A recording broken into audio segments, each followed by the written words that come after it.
हमारे देश का सैनिक वहां जमा हुआ है, -40 डिग्री सेंटीग्रेड पर जमा हुआ है। और ये सरकार, डरपोक सरकार, कायर सरकार जो है, यहाँ बैठ के उनकी सुरक्षा नहीं कर पाती और अपने देश के किसानों को, अपने देश की जनता को ये जो अपना जो पौरुष दिखा रही है, मैं समझती हूँ इससे बड़ी नपुंसकता कुछ नहीं है। तो शर्म भी नहीं आती है सरकार को।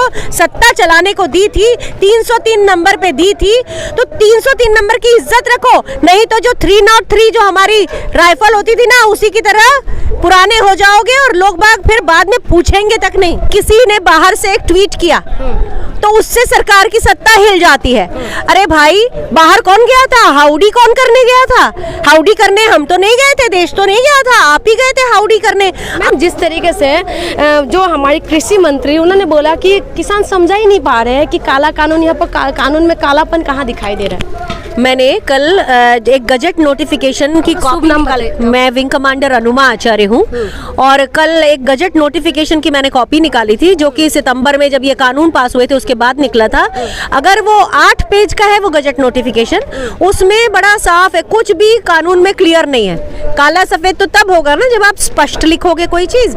उसमें यह है कि जो किसान और जो कंपनी है, जो कॉर्पोरेट वाली कंपनी है, उसके बीच में जो कॉन्ट्रैक्ट है वो उसका फॉर्मेट खाका ही नहीं बना हुआ है अभी।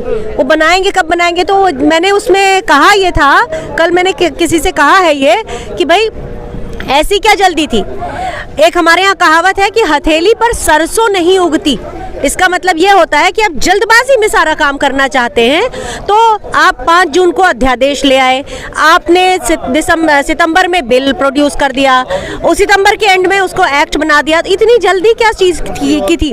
अब जाओ, काली चीज़ें हैं वो ये हैं। अब वो देखिए, जो एसेंशियल कमोडिटी एक्ट है जिसमें आलू हो गया, दालें हो गई, इनको संग्रहण नहीं कर सकते थे पहले, अब वो करेंगे और तब तक कर सकते हैं जब तक कि मार्केट में दूने दाम ना हो जाए।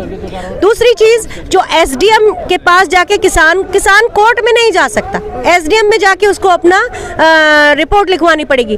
और वैसे भी देश का किसान जो है, सरकारी कलेक्टर हो गया, एसडीएम, इन सब के पास जाता है तो सुनवाई कहाँ होती है?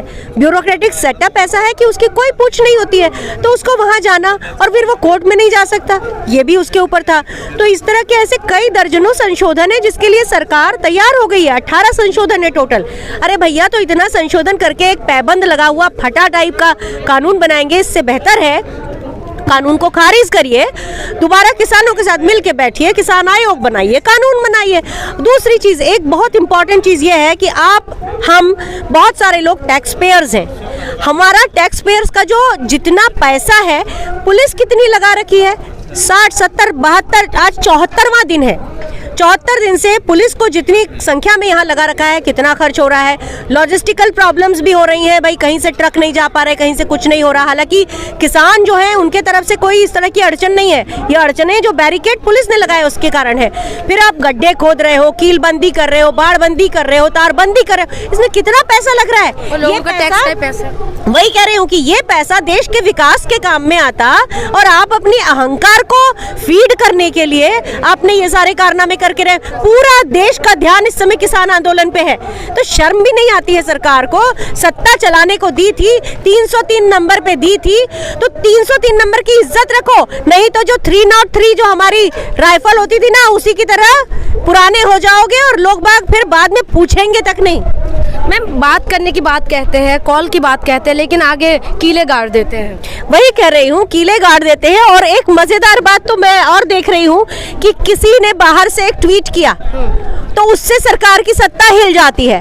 अरे भाई, बाहर कौन गया था? हाउडी कौन करने गया था? हाउडी करने हम तो नहीं गए थे, देश तो नहीं गया था, आप ही गए थे हाउडी करने। आप ही ने जब 370 एब्रोगेट करी थी तो यहाँ पर विदेशियों का एक वो अनऑफिशियल तरीके से एक पूरी टीम बुला ली थी और उनको कश्मीर दिखाया आपने, झूठी सच्ची रिपोर्ट करी। आप बाहर वालों को अंदर लाते हो और उसके बाद जब बाहर वाले अपनी मर्जी से झांकने लगते हैं तो आपको ईगो प्रॉब्लम हो जाती है। भाई ये बताओ, वैसे तो वसुधैव वसुधैव कुटुंबकम कहते हो। अब उसी वसुधा के कुटुंब के दूसरे लोग आपको कुछ समझा रहे हैं तो आपको प्रॉब्लम हो जाती है। तो पहले खुद ही मत जाओ ना अपनी झांकी दिखाने के लिए। खुद जाओगे तो मीठा मीठा हाँ, कड़वा कड़वा थू, ये क्या बात होती है। मैडम आप विंग कमांडर रही है और काफ़ी एक्सपीरियंस भी है आपको, जिस तरीके से यहाँ पर किले गाड़े हैं और बैरियर पे बैरियर लगा के सीमेंट करे, ऐसे कई बॉर्डर में आपने देखा होगा।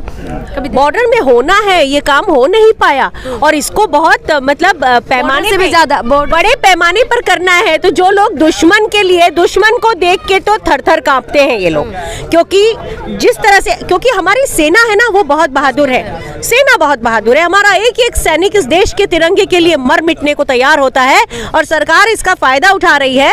सरकार उनके साथ तो नहीं है। मैं आपको बताऊं, उनके पास जो एक्सट्रीम कोल्ड क्लाइमेट की क्लोथिंग है वो भी सफिशिएंट नहीं है और काफी लोगों के पास उसके अच्छी वैरायटी नहीं है। हाई वाली क्वालिटी जो होती है वो ना होके उनके पास एक शेड लो वाली क्वालिटी है।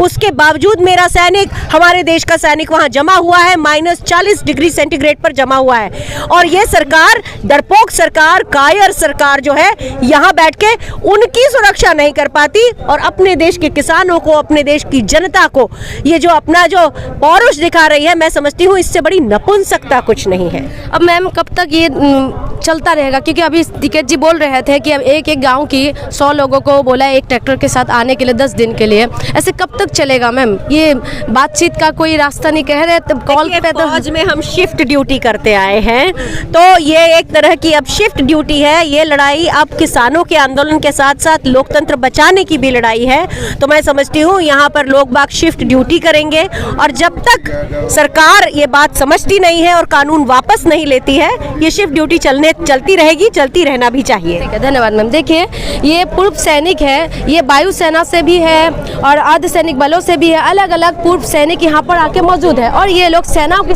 जो किसान है, किसानों के साथ इस तरीके से डटे हुए हैं, जब तक ये कानून वापस से नहीं, ये लोग भी घर वापस नहीं जाएगा। ये हमारे वो फौलाद सैनिक है जिसकी वजह से आप और हम सुरक्षित रहते हैं। और आज जब सेना और किसान एक साथ एक मुट्ठी होकर जब ये कानून वापसी के लिए ये लोग यहाँ पर लड़ रहे हैं, देखना ये है कि कब तक ये लोग यहाँ पर डटे रहते हैं। पूर्व सैनिक का इरादा मजबूत है, किसानों का भी इरादा मजबूत है, कौन पीछे हटेगा ये तो देखना है। नया मुद्दे के साथ मैं फिर से आऊँगी, तब तक आप लोग हमारे साथ बने रहिए।